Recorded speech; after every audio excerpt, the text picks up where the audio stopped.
Hello, namaste students. Today we will be discussing one case from respiratory system, which is a common clinical condition, and this case will be given for undergraduate students for the clinical examination, either as a short case or long case. So here is a patient by name XXY. He is a 28-year-old male and he is a auto rickshaw driver. He studied till 12th standard. History is given by himself and it is reliable. The chief complaint: breathing difficulty on and off and more since last 3 days. This is chief complaint. The only chief complaint is history of breathing difficulty. History of presenting complaint: patient presented with complaints of breathing difficulty since last 3 days. According to him, he used to have these complaints often, but it aggravated since last 3 days. And then he noticed that it increases on exposure to cold weather and often with the dust exposure. The breathlessness was sudden in onset and gradually progressed over the last 3 days. His complaints used to get relieved by taking inhalers, which was prescribed to him by a doctor. He used to have mild cough while he has this breathlessness, which is non-productive. Along with the breathing difficulty, he used to get this non-productive cough. No history of any associated fever. Breathlessness more in the morning. No other symptoms suggestive of cardiovascular disease such as chest pain, palpitation or leg swelling. Along with the breathing difficulty, there are no other cardiac symptoms. No history of any heartburn or frequent burping which suggests gastroesophageal reflux disease. No history of recent hospitalization or recent surgeries. And no symptoms like anorexia, nausea, vomiting or abdominal distension which suggest a right heart failure or carpal symptoms. No history suggestive of loss of weight, appetite. No evening rise of temperature which suggests tuberculosis. And because he had episodic history of breathlessness which released with taking medication, some of the aggravating factors and delaying factors you have to ask in the history in this patient. Which are the aggravating factors in this case you will ask? There is history of atopy, that is the perennial rhinitis and eczema in the family. He says that his brothers, parents are also suffering from such symptoms and they used to get allergy with the rhinitis and contact dermatitis, eczema in the skin. There is no history of pets or cockroaches in the house, he says, because these pets and cockroaches are one of the commonest allergens which can precipitate bronchial asthma. In home, there is no pets, no dogs, no cats. The dogs and cats furs and can produce bronchial asthma. So there is no pets or any cockroaches or even rodents in the house. No history of his symptoms aggravation is related to the diet, because some of the patients with bronchial asthma will say some of the diets will aggravate the asthma, especially shellfish and some nuts. If they take, the bronchial asthma will get aggravated. No symptoms suggestive of hypo or hyperthyroidism. That history is important because hypo and hyperthyroidism is one of the causes of resistant asthma. So you have to ask any history of hypo or hyperthyroidism. He is an auto driver by occupation. And there is history of relation to his occupation. Whenever he goes inside the city for driving, whenever there is a more fumes, more air pollution, at that time he says sometimes he used to get aggravated his bronchial asthma. He is not living in a place where there is a more dampening space, okay, where there is a more less temperature. He is not living in that place because a temperature like that can aggravate the asthma, cold temperature.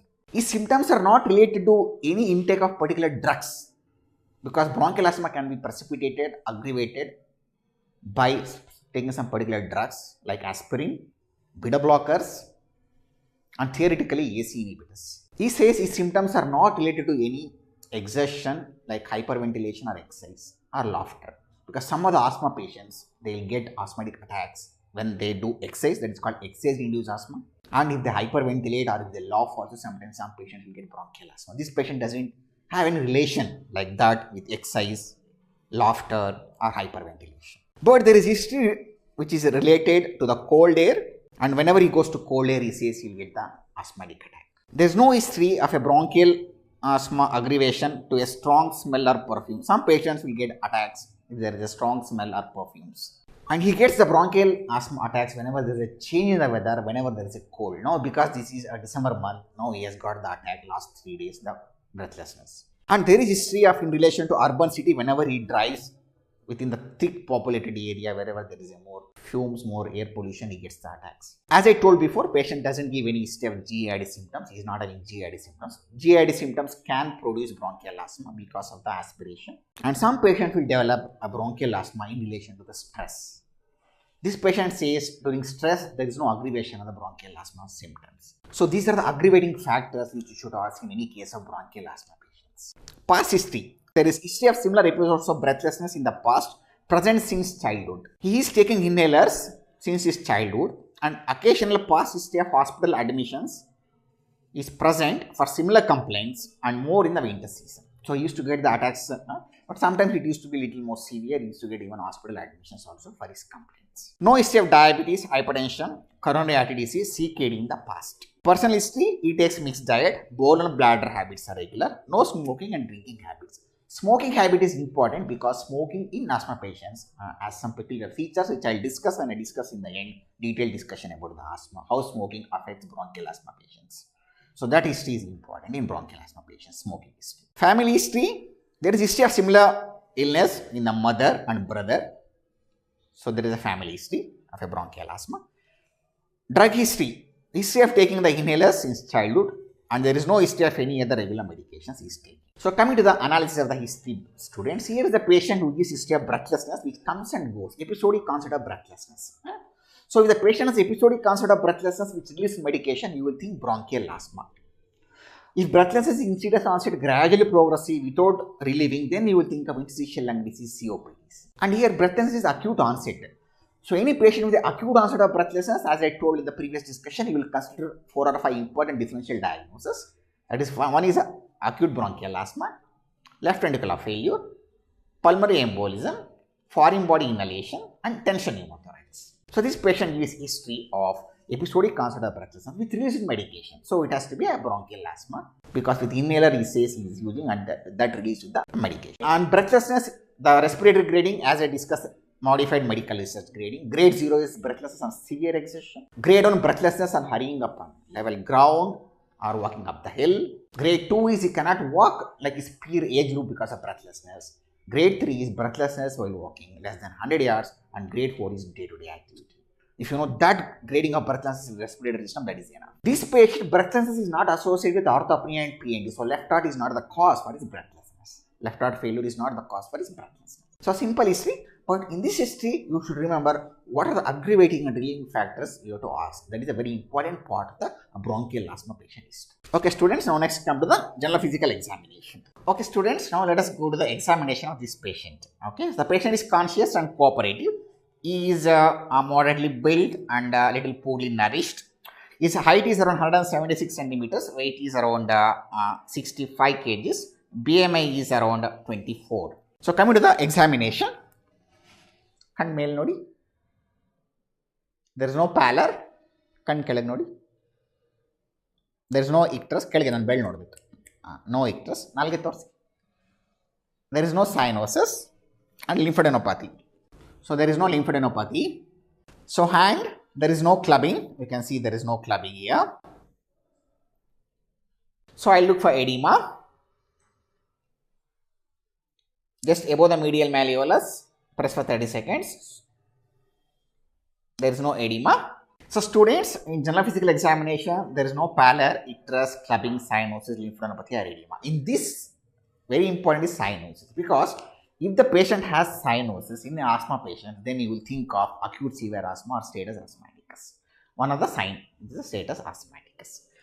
His pulse is 82 beats per minute, blood pressure is 130 by 80, respiratory rate is 18 cycles per minute and is afebrile.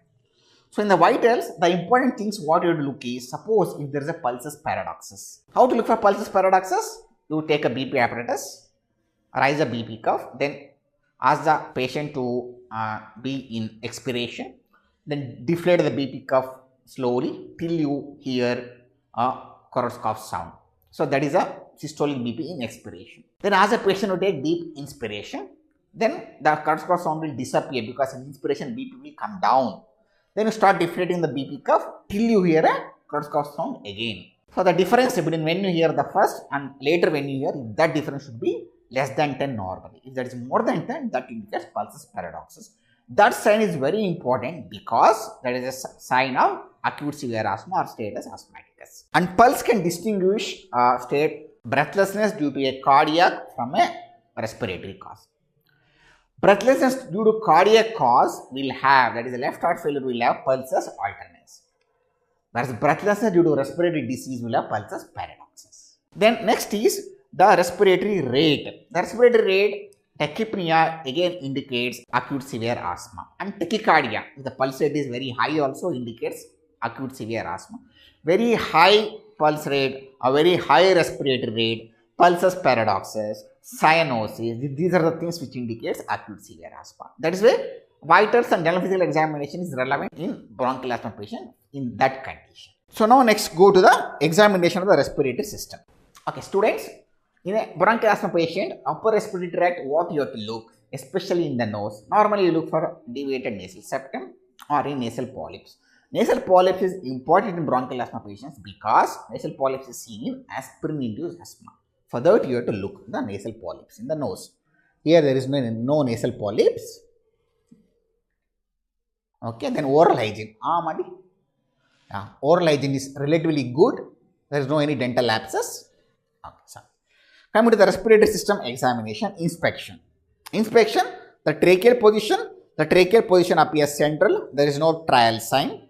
Then apex beat, you have to look for the apex beat. You have to make him lie down for apex beat, malkoli. So apex beat, as I discussed in the previous cases, you have to look tangentially or from the foot end. Okay, whether it is visible or not, you have to look like this, apex beat. Or from the foot end, you can see it. So apex beat, you have to look tangentially down, okay, tangentially down, you have to look for the apex beat, okay, or from the foot end, you have to look for the apex beat, okay. So let us go after the inspection of the trachea and apex beat, whether there is any drooping of shoulder, you have to see, okay. For that, you have to come front, you have to look for any drooping of shoulder. Here, there is no drooping of shoulder, both the shoulders are at the same level. In supraclavicular or infraclavicular haloness, there is supraclavicular haloness probably is little malnourished. Even infraclavicular haloness is there, both right and left side. Okay. Then in chest deformity, pectus carinatum and pectus excavatum, there is no any chest deformities are seen.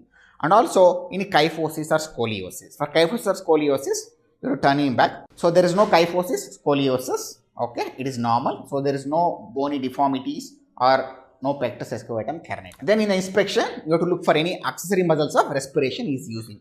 He is not using any accessory muscles of respiration. So he is not in a very severe distress. Which are the accessory muscles of inspiration? Pectoralis major, sternocleidomastoid, scalenus and trapezius. Which are the accessory muscles of expiration? Latissimus dorsi and abdominalis. So there is no use of any accessory muscles of respiration. Okay.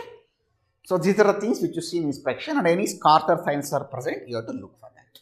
So what are the things you see? Apex beat, trachea, then any chest deformities, pectus excavatum, carinatum, kyphosis, scoliosis, okay, and then supraclavicular, infraclavicular haloness, accessory muscles of use of respiration, and any scars or sinuses.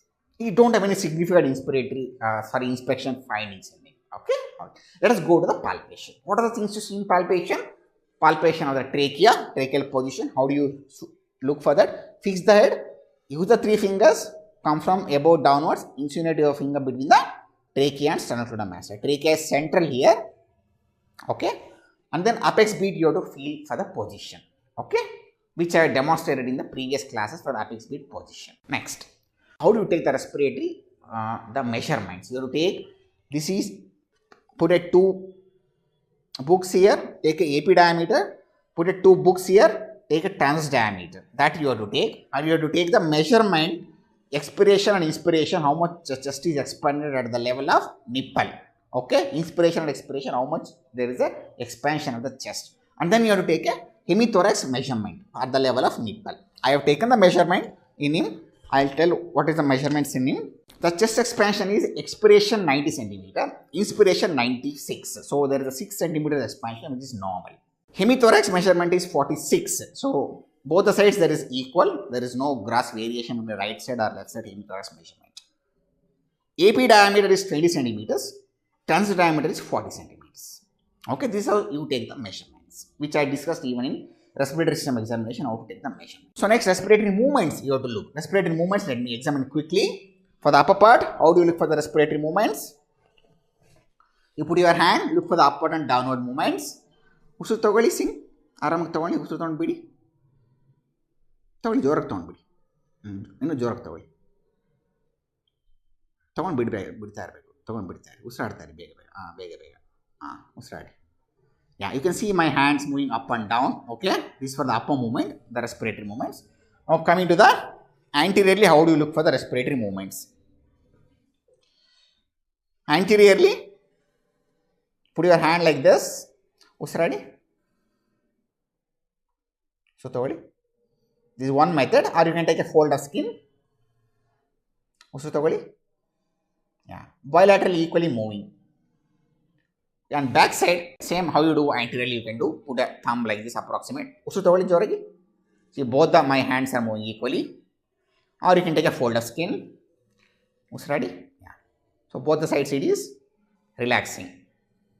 So here the respiratory movement is equal both sides. That finding is very very important in the respiratory system because whichever side there is a reduced movement, that side will be the pathology, whether fibrosis, collapse, pneumothorax or pleural effusion. Okay, so this is how you look for the respiratory movements in palpation. Which is the next important thing you look in palpation? The palpation vocal fremitus. Okay, I'll put the hand on his respiratory areas and I'll tell him to say 11 or 99. I look for the vocal fremitus. See, ನಾನು ಇದು ಕೈ ಇಟ್ಟಾಗ ಒಂದು ಒಂದು ಅಂತ ಹೇಳಬೇಕು.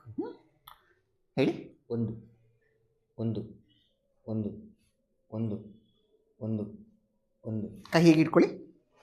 ಹಾಂ, ಹೇಳಿ, ಒಂದು ಒಂದು ಒಂದು ಒಂದು ಹೇಳಿ, ಒಂದು ಒಂದು ಒಂದು ಒಂದು ಒಂದು ಒಂದು ಒಂದು.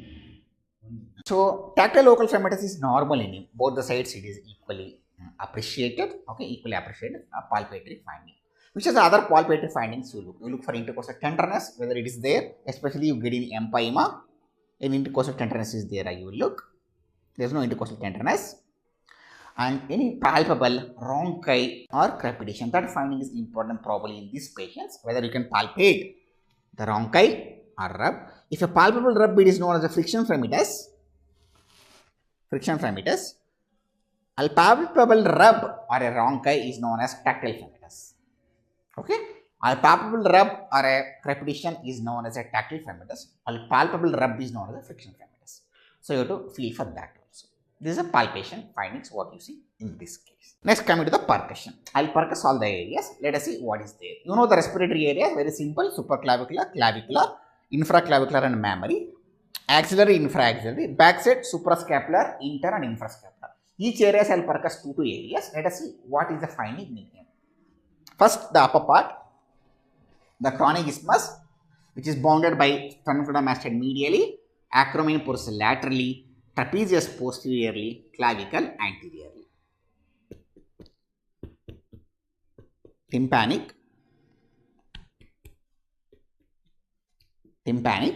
that is a chronic isthmus. Coming to the front, the clavicular percussion,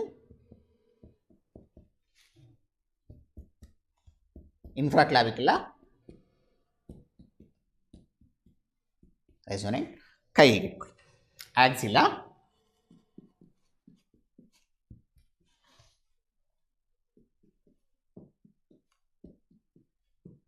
resonant, asset. See, kai hige itಕೋಬೇಕು, ಹೀಗೆ ಆಗಲ್ಲ. Good. So hand should be kept like this for a posterior percussion. I'll percuss suprascapular, resonant, interscapular, infrascapular. So the percussion note in him is resonant bilaterally. There is no any altered note of the percussion, no dullness. Everywhere, all the areas, the percussion is normal. Okay. In this case, there is no need to do tidal percussion. Okay, or there is no need to do shifting dullness also, or even props area also. Here, there is no relevance in this case probably. So you have to percuss all the areas. Props area percussion, tidal percussion, and shifting dullness have explained detail when examining the respiratory system examination. In future, if we case like when we discuss pleural effusion and other cases, we will discuss those things. Now let us go to the auscultation. I'll auscultate all the areas in him. Let us see what auscultatory findings he has.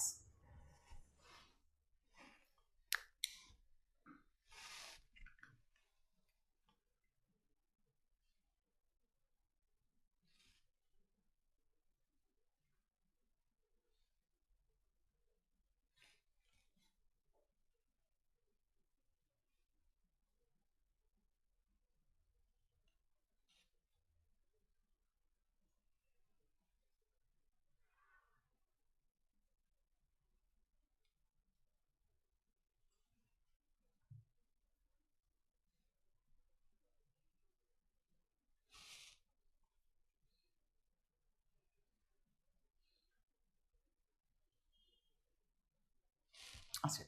Answer.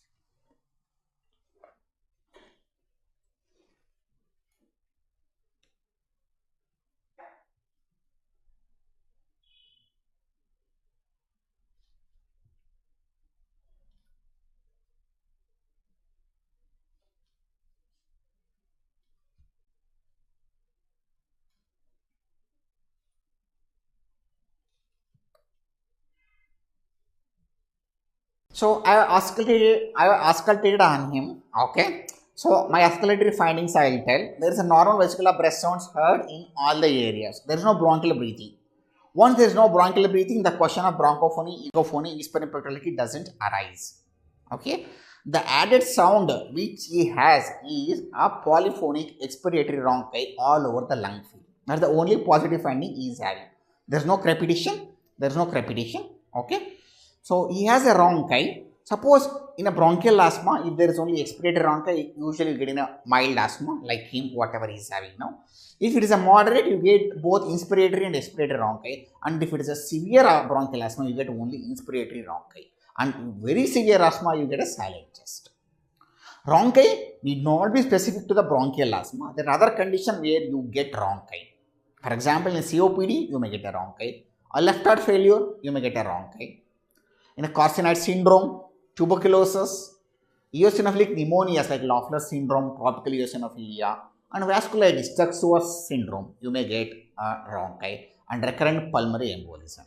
So I repeat, tuberculosis, COPD, left ventricular failure, carcinoid syndrome, eosinophilic pneumonias like Loeffler syndrome or tropical eosinophilia, multiple pulmonary embolisms, you may get a rhonchi. That again I will discuss when I discuss the asthma in detail, the TDs for the bronchial asthma. Okay.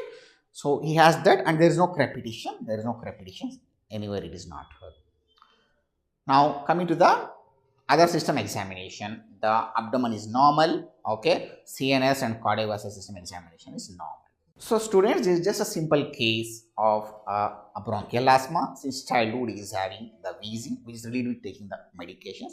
And even on examination, the hallmarks in a bronchial asthma you got, that is polyphonic wheeze on expiration, you got it. So it's a simple case of bronchial asthma, which you will get for undergraduates if the case is there. They may not keep this case for the postgraduates, but undergraduates, if the case is there, definitely they will keep this. Now coming to the a detailed discussion of bronchial asthma. What is the definition of bronchial asthma? Bronchial asthma is obstructive airway disease where the obstruction can vary either spontaneously or with medications. Usually the airflow obstruction is reversible, but a long-standing bronchial asthma, in a long-standing bronchial asthma, there may be some irreversible component, but by and large, it is a reversible airway disease. Coming to the epidemiology. In the affluent countries, for the last 30 years, the incidence of bronchial asthma is increasing, but only of late it is stabilized. The affluent countries, why the bronchial asthma is increasing is due to increased atopy due to the common allergen, that is the house mite, Dermatophagites terranosinus. That is a common house mite, that is the one which is producing, and the animal furs and pollens. It can affect all the ages, bronchial asthma, but it peaks around 3 years of age groups. It affects 10 to 12% of the adults, 15% of the children.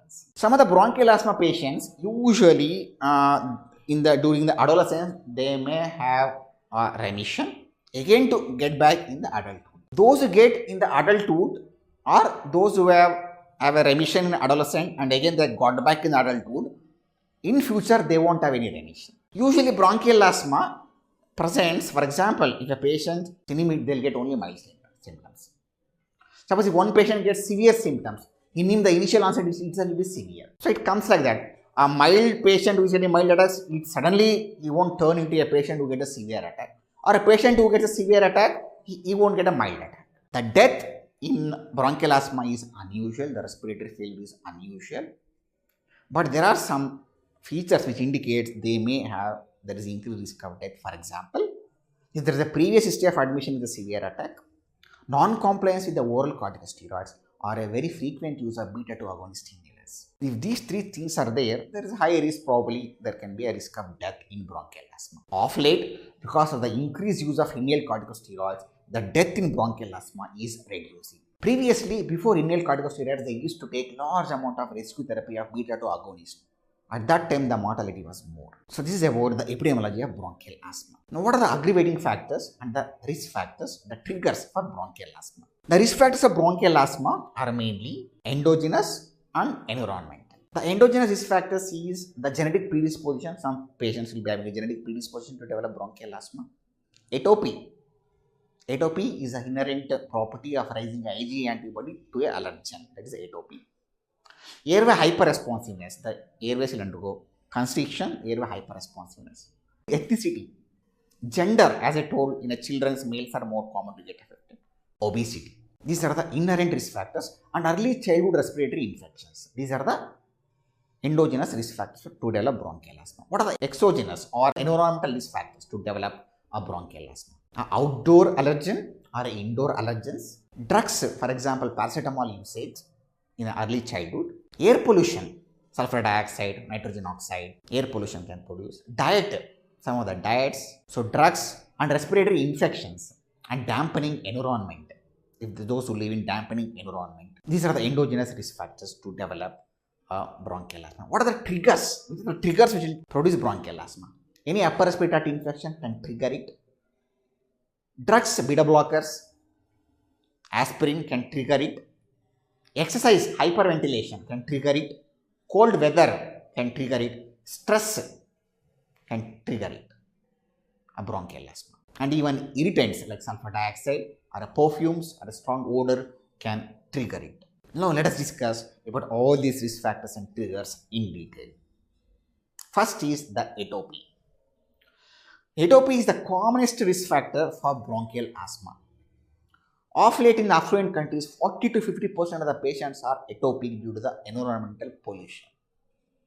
But all the 40 to 50% of the atopic people doesn't develop bronchial asthma.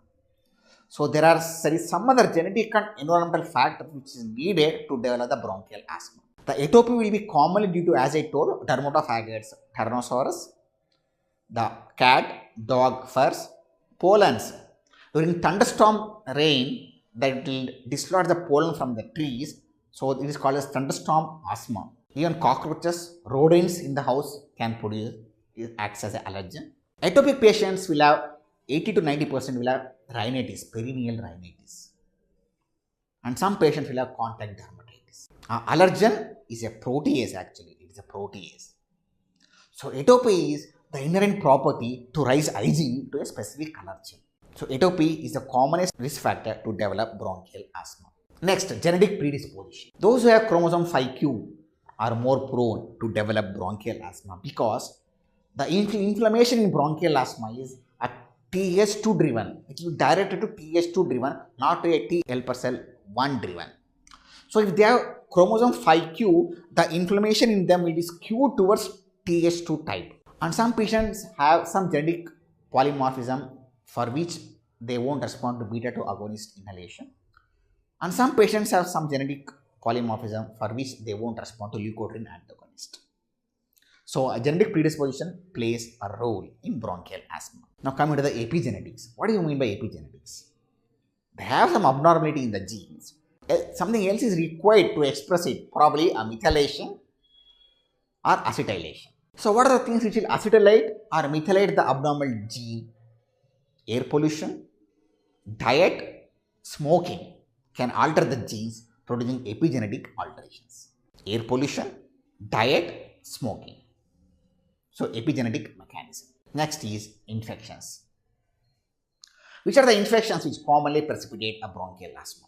Respiratory syncytial virus, rhinovirus, coronavirus infections can precipitate a bronchial asthma.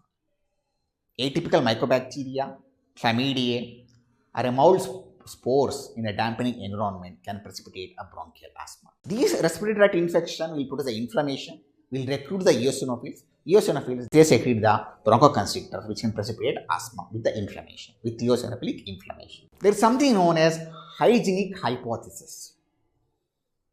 Hygienic hypothesis is the children who are born in a polluted environment are less likely to get the asthma in future compared to a babies or children who are born in a very highly hygienic environment, because Those who born in a hygienic environment, in there the inflammation is likely to be skewed towards Th2 type, which is implicated in bronchial asthma.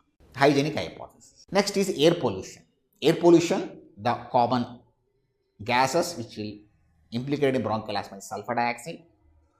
Nitrogen oxide will be released in a cooked stove gases, then diesel particles. Then in a city environment, the pollution and passive smoking. These are the things which are implicated in the air pollution. Then come to the diet. The diet which is implicated is that which is less in vitamin A, less in vitamin C, less in vitamin D, decrease magnesium, decrease selenium, increase sodium, decrease omega-3 fatty acids, increase omega-6 fatty acids. Shellfish, nuts can precipitate asthma, and some of the food additives like tartrazine and sodium metabisulfate. Sodium metabisulfate can go into the stomach, can release sulfur dioxide, can precipitate a bronchial asthma. So diet is important. Now allergens. As I told, which are the common allergens? The house mite, the dermatophagoids, Tyrannosaurus, dog cat furs, pollens, cockroaches, rodents, all these can act as allergen. Then occupation. Occupation is very important in bronchial asthma. There are more than 300 particles which are implicated in bronchial asthma. Some of the important are toluene isocyanate, trimetallite anhydride, and those veterinary workers who work with the animals, they can get the bronchial asthma. And cleaners, because of the pungent odor of the cleaning material, they can get the bronchial asthma. And those who work in the wheat flour bakes, because of fungal amylase, they may get a bronchial asthma. Occupational asthma patients, usually they'll get relieved on Saturday and Sunday when they don't have the work. And occupational bronchial asthma, if they are removed from that occupation within 6 months, the irreversible airway damage doesn't occur. This is about occupation. Come to the obesity. BMI more than 30 are predisposed to develop bronchial asthma, because obesity, if they are more, that will increase the inflammatory cytokines, inflammatory adipokines. And there will be a reduction of the anti-inflammatory adipokines in obese people. Then drugs, one of the important causes of bronchial asthma which is precipitate. Beta blockers. Beta blockers precipitate bronchial asthma due to cholinergic activation. Even a non-selective beta blockers or a topical lotion like a timolol can produce bronchial asthma. Aspirin, that's a different entity, I'll discuss detail later. Aspirin induces asthma. Then theoretically, AC inhibitors can produce bronchial asthma. Next is exercise-induced asthma. Some patients will get asthma when they do exercise. Exercise-induced asthma is typically seen in children. After they do exercise, when they are taking rest, at that time it develops and it relieves within 30 minutes of developing bronchial asthma. Exercise-induced asthma is more common if they do exercise in a cold and dry environment compared to hot and humid environment. So exercise-induced asthma is more common. Those who run cross-country jogging, ice hockey or skiing rather than swimming. Exercise-induced asthma will be relieved by taking beta blockers before doing the exercise, and it also responds to leukotriene antagonist and inhaled corticosteroids. So this is exercise-induced asthma. Gastroesophageal reflux disease can precipitate bronchial asthma because the bronchodilators which you use for bronchial asthma can relax the sphincter, lower esophageal sphincter, so they can develop bronchial asthma. But the studies have shown if you treat gastroesophageal reflux, it has no effect on bronchial asthma symptoms. Hormone-induced asthma. I had one patient in Kerala. Each menstruation she used to get bronchial asthma. So before premenstrual period, the progesterone level will go down, which precipitates bronchial asthma.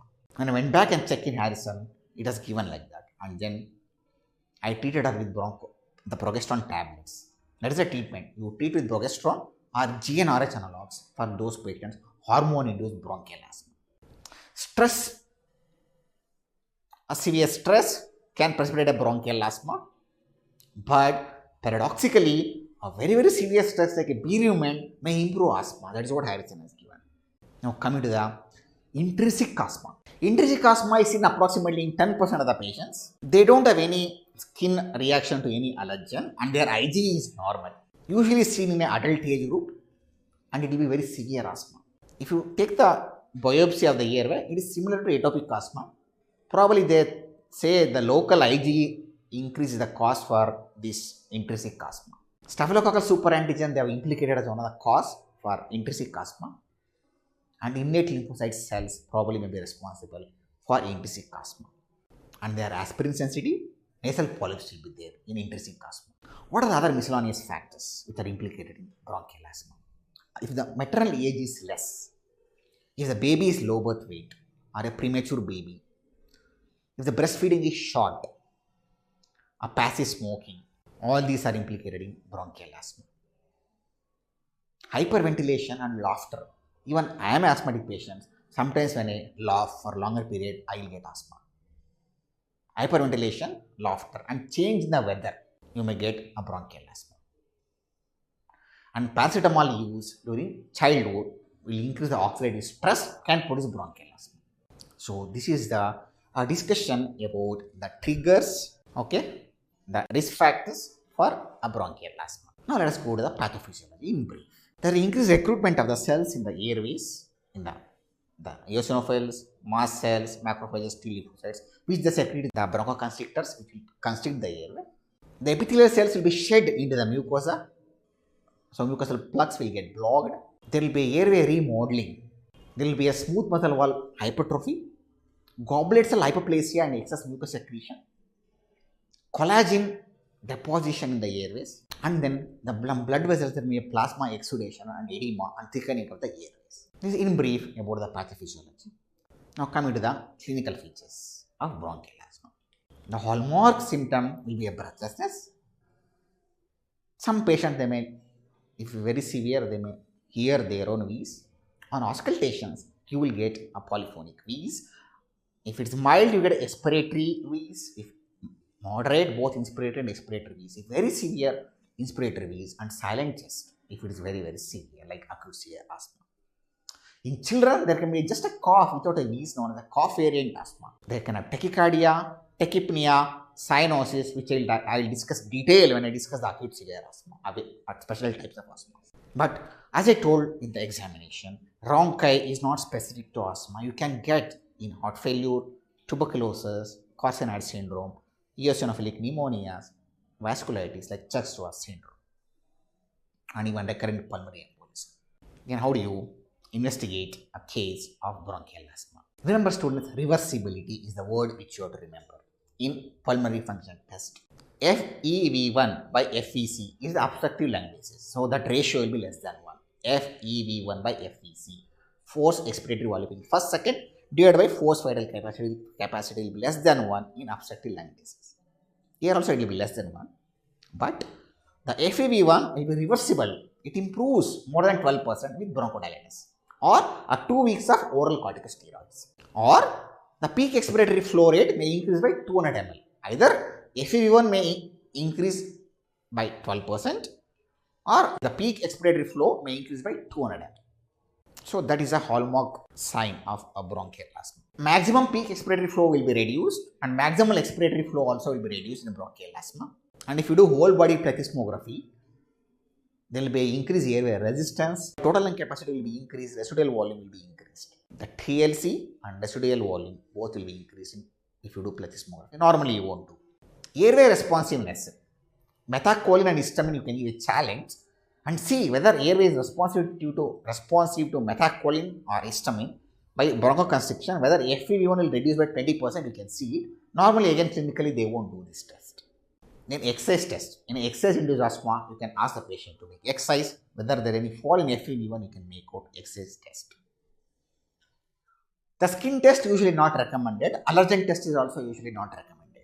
Then serum IgE levels you can measure. In atopic asthma, IgE level will be increased, and even in allergic bronchopulmonary aspergillosis, IgE levels will be increased.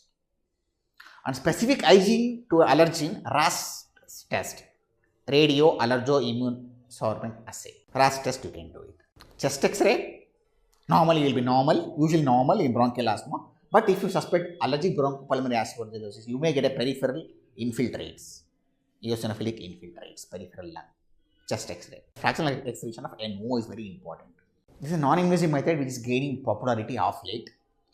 If there is a eosinophilic inflammation of the airways, the fractional excretion of the NO, nitric oxide, will be more. If they respond to inhaled corticosteroids or oral corticosteroids, this fractional excretion of NO will reduce. So it can be used for a compliance of a therapy, or whether they are responding, you can make out, and it is a non-invasive test. So it is gaining popularity. Then sputum examination in a bronchial asthma, what all you will see in the microscopy? Kurtzman spirals. It is a mucus plug like a airway mucosa. It will attain the shape of that airway mucosa.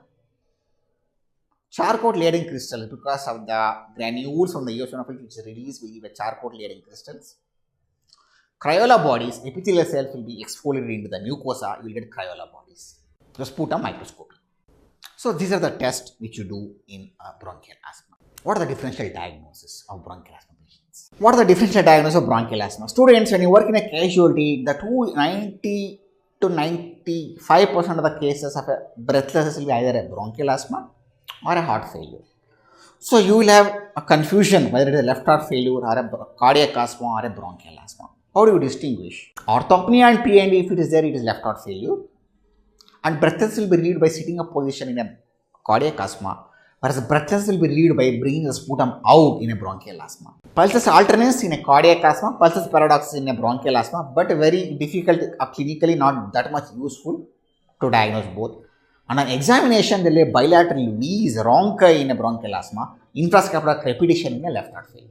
The other differential diagnosis is COPD, and upper airway obstruction can present like a bronchial asthma, a closed DD. But if you do a pulmonary function test, both the inspiratory and expiratory volumes will be reduced if there is an upper airway obstruction. And bronchoscopy will establish by a foreign body upper airway obstruction. If there is an endobronchial obstruction low down, again you may get a fixed monophonic V's at that area. Then allergic bronchopulmonary aspergillosis is one of the closed DD for bronchial asthma due to aspergillus fumigatus. X-ray will show a infiltrate in allergic bronchopulmonary aspergillosis that also responds to corticosteroids. Then carcinoid syndrome, eosinophilic pneumonias like Loeffler's syndrome, tropical eosinophilia, vasculitis juxtaosus syndrome, they can have bronchite. And vocal cord dysfunction is a conversion syndrome, hysterical conversion syndrome. Vocal cord dysfunction can present like a bronchial asthma. These are the close differential diagnoses for bronchial asthma. Come to the treatment. Treatment mainly divided into relievers and controllers. Which are the reliever drugs? Beta-2 agonist, anticholinergics, theophylline. Relievers. 3 drugs. Controllers, corticosteroids, leukotriene antagonist, chromoline derivatives. Again 3 drugs. We'll go to a detailed discussion of these drugs now. Bronchodilators, let us come to the bronchodilators. They act by increasing cyclic AMP. Whatever the bronchoconstrictors released by eosinophils, mast cells or macrophages, all will be inhibited by the action of all those bronchoconstriction will be inhibited by beta-2 agonist. But they won't reduce inflammation. And airway hyperresponsiveness also they won't reduce. The cells degranulation from the mast cells or plasma exudation or the hyperactivity of the sensory nerve endings also they won't reduce. And in a persistent asthma, they are not helpful. But they are very strong bronchodilators. You have a short-acting bronchodilators like salbutamol, terbutaline, albuterol, which acts for 3 to 4 hours. A long-acting you have, which acts for 12 hours, salmeterol, formoterol. A very long-acting once a day you can give olodaterol, valenterol, indacaterol. If you give a beta-2 agonist, they should develop the adaptability, but it won't happen because there are a lot of receptors in the airway. Even if some receptors will undergo internalization, there are a lot of receptors in the airway. That is why you won't get any resistance to the action of beta-2 agonists even if you use for so many years. Usually safe drugs, but in old age people they can produce tremors, and theoretically hypokalemia mild it can produce, but it is not having any clinical effect.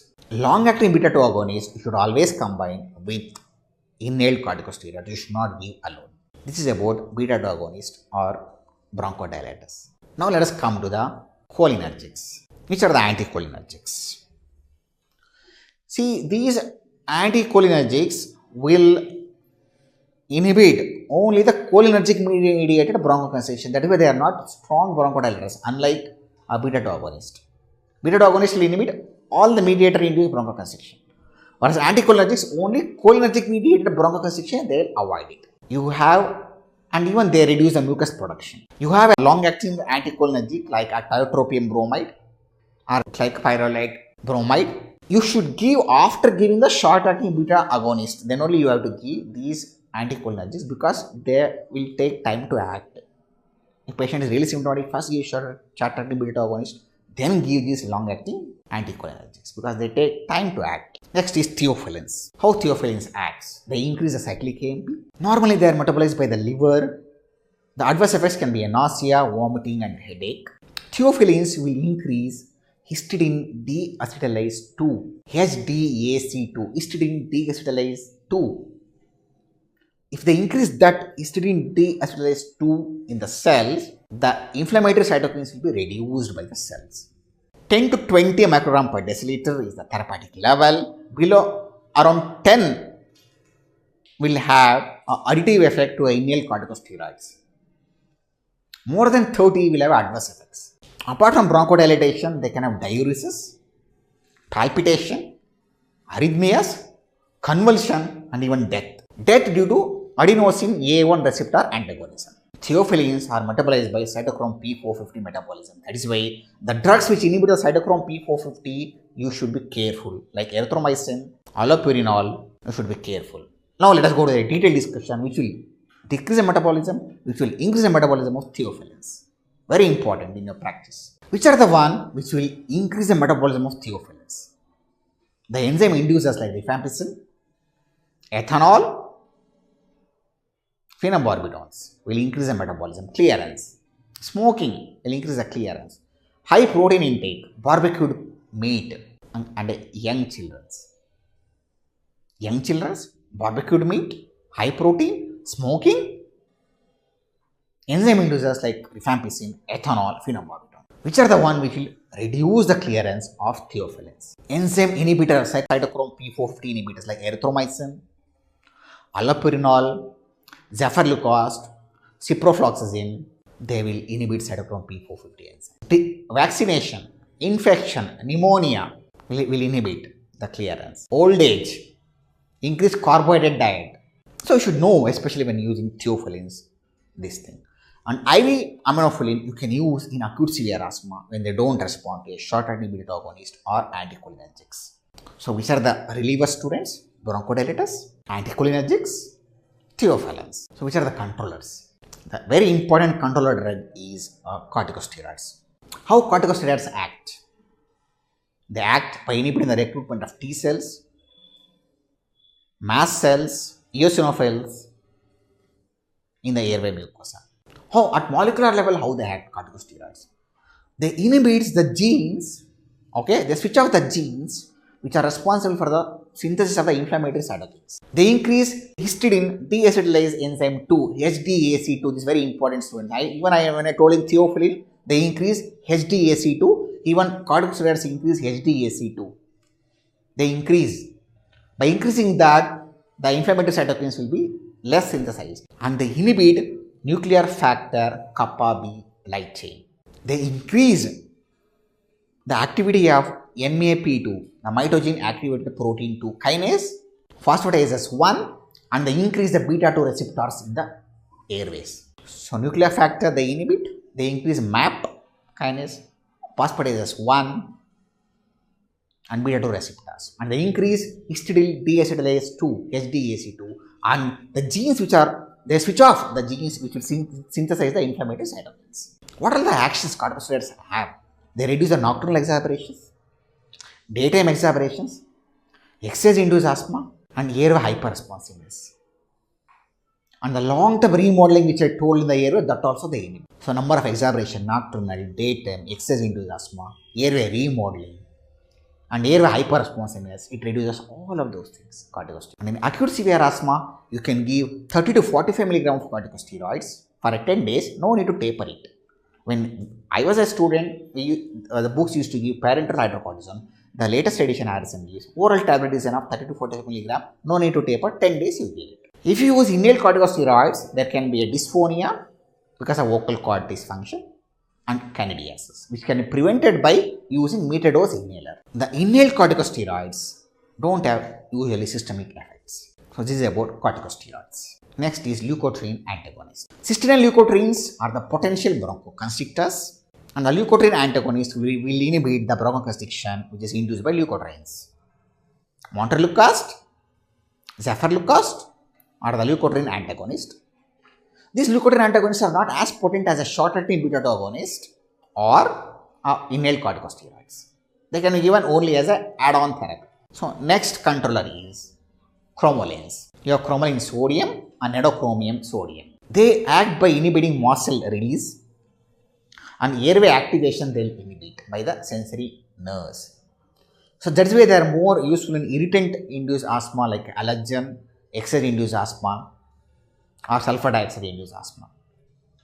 They are to be given frequently, 4 to 6 times, very popular in children. For a long-term control, they are not useful. This is about chromoline sodium.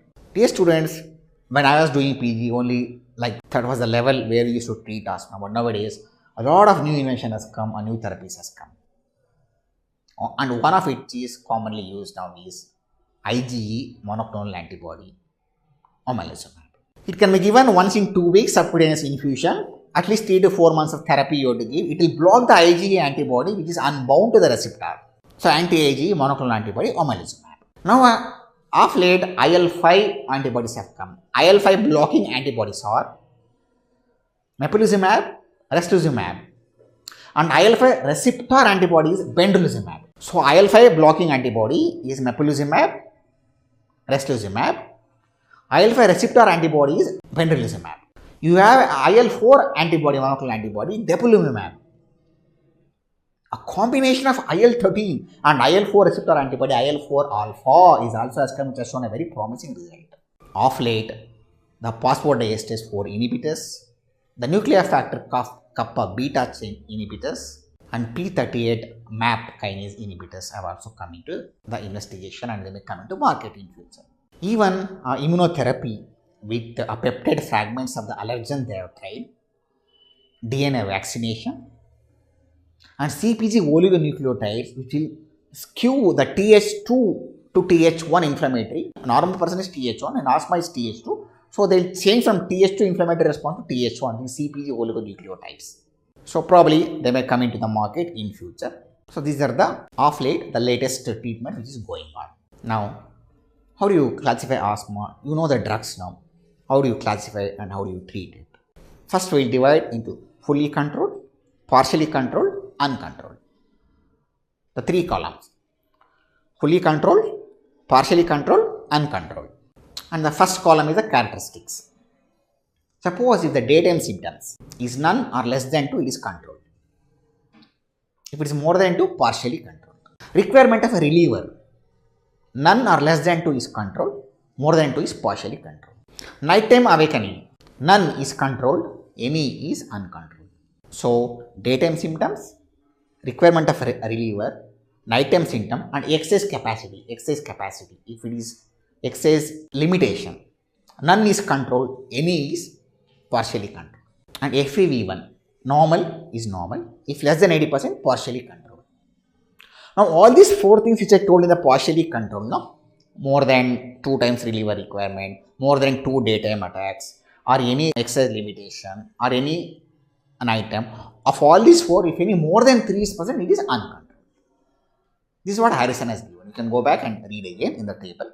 Then classification of the asthma: mild intermittent, mild persistent, moderate persistent, severe persistent. So 4 categories: mild intermittent, mild persistent, intermittent persistent, severe persistent.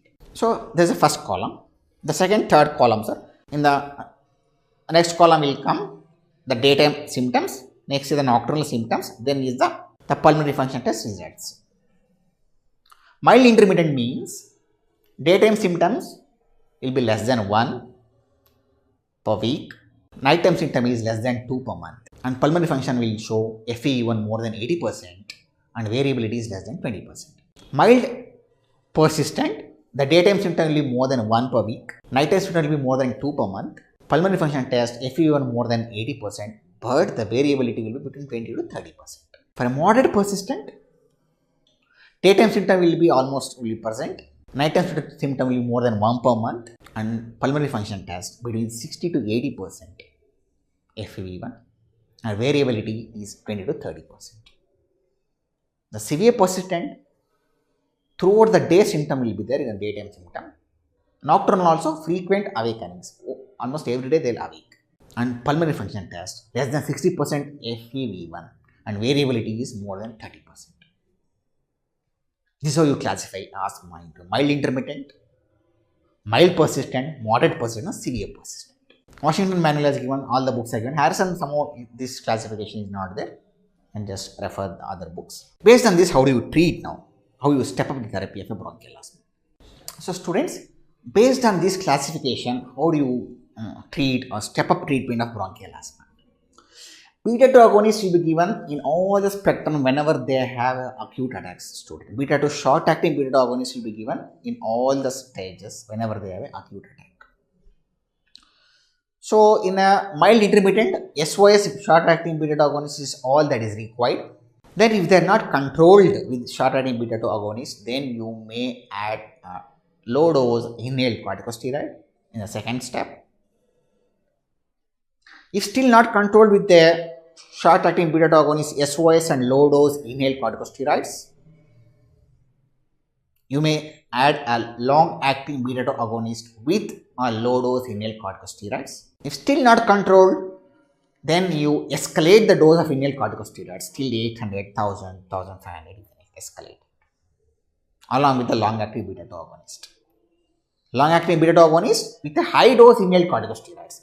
At this stage, you can give an add-on therapy either with theophylline or leukotriene antagonist. You can try to add those two. If still not controlled with a long acting beta 2 agonist and high dose corticosteroids, inhaled corticosteroids, then oral corticosteroids is the last step in a chronic asthma. So short acting beta 2 agonist at all the stages. Mild intermittent short acting beta 2 agonist SOS is the only requirement. If not controlled, low dose inhaled corticosteroids. Then long acting beta 2 agonist with a low dose inhaled corticosteroids. Then long acting beta 2 agonist with a high dose inhaled corticosteroids. Then a oral corticosteroids. This is how you treat a step up treatment of bronchial asthma. Now let us go to a detailed discussion of a special types of bronchial asthmas. One is acute severe asthma. What is the definition of acute severe asthma? If the asthma doesn't respond to the normal beta 2 agonist, normal dose what he is taking, and if he experiences increased chest tightness, then it is called as acute severe asthma associated with tachypnea, tachycardia. Sometimes there can be a bradycardia also. Which are the things which indicates very severe impending death in bronchial asthma? Bradycardia, unable to speak full sentences, pulses paradoxes, hypoxemia, normal or increased carbon dioxide, acidosis, and unrecordable peak expiratory flow rates, and silent chest. These things indicates very severe bronchial asthma. How do you treat acute severe asthma or a status asthmaticus? Short acting beta 2 agonists are the cornerstone of treatment. You can give IV beta 2 agonist. If not responded, then you can give anticholinergics inhalation because it has an additive therapy. Then you give a IV aminophylline, IV theophylline, aminophylline. Magnesium sulfate, either IV or inhalation you can try. IV hydration therapy Davidson gives. And as I told in steroids, oral corticosteroids, 30 to 45 mg of oral corticosteroids can be given. If not responded, the indication for ventilations are normal or increased carbon dioxide, acidosis, exhaustion, hypoxemia. Then you put on halothane for mechanical ventilation. This is how you treat acute severe asthma. Next is resistant asthma. Approximately 5% of the patients will have a resistant asthma. The common cause of resistant asthma is abnormal technique of using the inhalation techniques. There can be other causes for refractory asthma like drugs like beta blockers, aspirin, or infection, respiratory tract infections. And as I told, in a pregnancy, because of the decreased progesterone, that can be a cause. Hyper and hypothyroidism. In this patient, I asked in the history symptoms of hyper and hypothyroidism. So those are the cause of resistant asthma. Resistant asthma will be of two types. One set of patients will have a decreased flow rates in the peak expiratory flow or a pulmonary function test constantly. But the other patients will have normal in between and they will precipitous fall in the peak expiratory flow or a pulmonary function test intermittently. In a refractory asthma, you should know about corticosteroid resistant asthma. There are two types of corticosteroid resistant asthma. One is complete resistance, seen in 1 in 1000 patients. It is defined as not responding to a 40 milligram of prednisolone for 2 weeks of therapy. Complete resistance is defined as asthma not responding to 40 milligram of corticosteroids for 2 weeks of therapy. Whereas corticosteroid dependent asthma is they respond to a inhaled corticosteroid. What are the way why they get corticosteroid resistant asthma?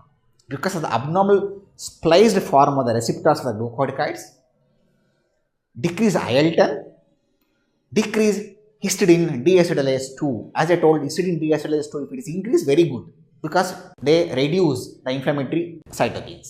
Or abnormal histidine acetylation, histone acetylation, abnormal histone acetylation. So, what are the 4 causes? The receptors may be a problem. IL-10, which is normally it is anti-inflammatory IL-10. So, reduce IL-10 or histidine deacetylase 2 reduction or abnormal histone acetylation can produce a steroid-resistant asthma.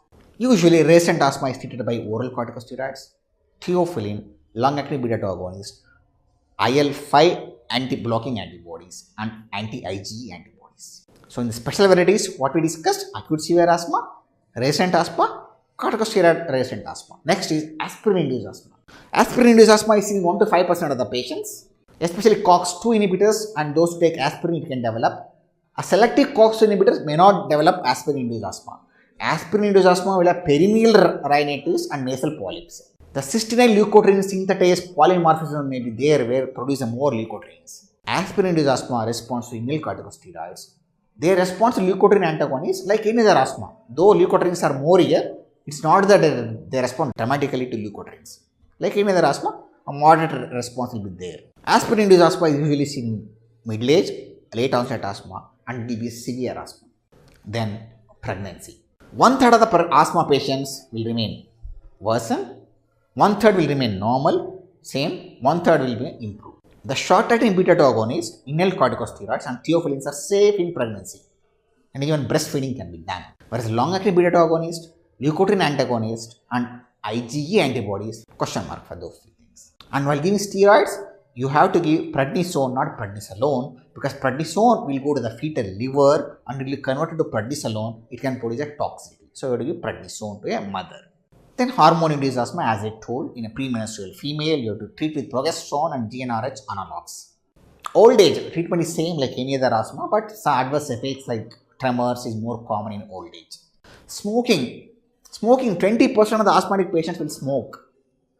Smoking will increase the severity of the asthma, decreases the lung volume, the volumes will sudden decrease, number of admissions will be more, death is also more if they smoke asthmatic patients. Smoking will reduce histidine deacetylase 2, HDAC2, thereby asthma will be more severe. But paradoxically, if they quit smoking, initial stage they may develop bronchoconstriction because smoking contains nitric oxide. In some patients, because it contains nitric oxide, paradoxically it may produce the constriction. Then surgery. If an asthmatic patient goes to a surgery, you have to increase the oral corticosteroid the day before the surgery. And if FEV1 is less than 80%, you have to give a booster dose of oral corticosteroids in a surgical patient, pre-surgical time. Allergic bronchopulmonary aspergillosis closely mimics a closed DD for the bronchial asthma. They respond to inhaled corticosteroids, oral corticosteroids, anti-IgE therapy, and itraconazole. And next is COPD and bronchial asthma. Around 10 to 50% you get a combination like this, where they will have a more severe FEV1 will be reduced. In them you give a long-acting muscarinic antagonist, long-acting beta-2 agonist, and then inhaled corticosteroids as a combination therapy. And a smoker with the asthma, you have to use inhaled corticosteroids, long-acting beta-2 agonist, and theophylline. So this is about some special varieties. So one more special variety, nocturnal asthma. Nocturnal asthma, in the night time the FEV1 will reduce by less than 20%. What are the causes of nocturnal asthma? During night times, there can be a reduced corticosteroids, reduced adrenergic levels, and increased vagal tone, more acetylcholine. So all can produce bronchoconstriction. Reduced steroids, reduce adrenaline, and increase vagal tone. And moreover, during night time, there will be a cooling of the airways. This is a nocturnal asthma. So students, if you get a bronchial asthma, you should be able to answer all the questions probably if you listen to this lecture with a detailed discussion. Pathophysiology I have not gone into detail, around 4 pages here in Harrison. It is not required for a clinical case discussion, so I have not gone detail into the pathophysiology. Thank you.